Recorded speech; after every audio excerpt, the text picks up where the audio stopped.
দিব্য দৃষ্টি পেলে মহারাজের সুরক্ষার বিষয়টা ভালোভাবে দেখা যাবে। মহারাজের সুরক্ষার বিষয়ে ভাবছিলেন না? হ্যাঁ পণ্ডিত। এই নিন, এই প্রাচীন পুঁথিটি ধরুন, এটাই সেই বিদ্যা। এবার বলুন, বিদ্যা তুমি আমার। বিদ্যা তুমি আমার। বিদ্যা আজ থেকে তোমার।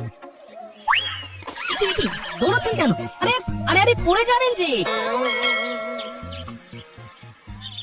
কিরে বাবা, বিদেশ বিভুঁই জায়গা, নদী ঘাট থেকে কোথায় গেল? এখানে তোর জানাশোনা কেউ নেই।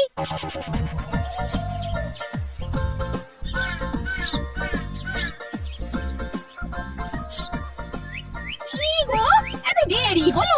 তুমি আসছো না দেখে আমি নদীর ধারে গিয়েছিলাম, সেখানে গিয়েও তুমি ছিলে না। ভুলে গেছিলে কোথায়?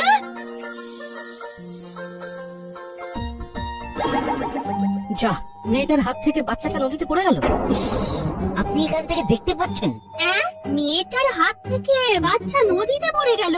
তাই তো দেখলাম, স্পষ্ট দেখলাম মেয়েটার হাত থেকে বাচ্চাটা পড়ে গেল, বাচ্চাটা বেঁচে গেছে। কি গো, কিসব উল্টো পাল্টা বকছো? এ মেয়ে কোথায় পড়লো? পড়লো আবার বেঁচে গেল? হ্যাঁ, আমি দেখতে পাচ্ছি গিন্নি। ইউ কি সম্ভব নাকি? সব দেখতে পাচ্ছি।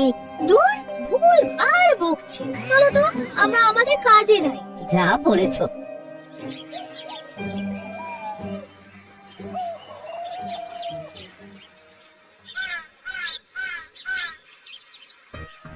এটাকে বলে বাঁচা।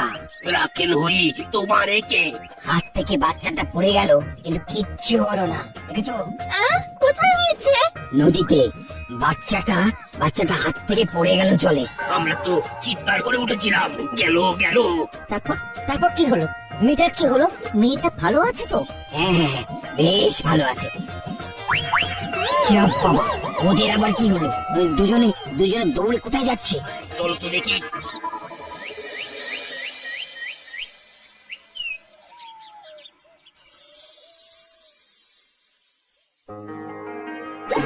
যা, মহারাজ পা পিছলে পড়ে গেলেন। গিন্নি গিন্নি, এবার আমাদের যেতে হবে, মহারাজ খুব বিপদে রয়েছেন। এই তখন থেকে কি সব বলে চেঁচিয়ে উঠছো? হ্যাঁ গো, তোমার মাথা ঠিক আছে তো? আমরা আজই রওনা দেবো গিন্নি, আমাদের চলে যেতে হবে, মহারাজের বিপদ। না নাও গিন্নি, গিন্নি সব গুছিয়ে নাও, আমাদের এক্ষুনি কৃষ্ণনগর যেতে হবে। আপনাদেরও যেতে দেবো না ঠাকুর, কৃষ্ণনগর যেতে হবে না।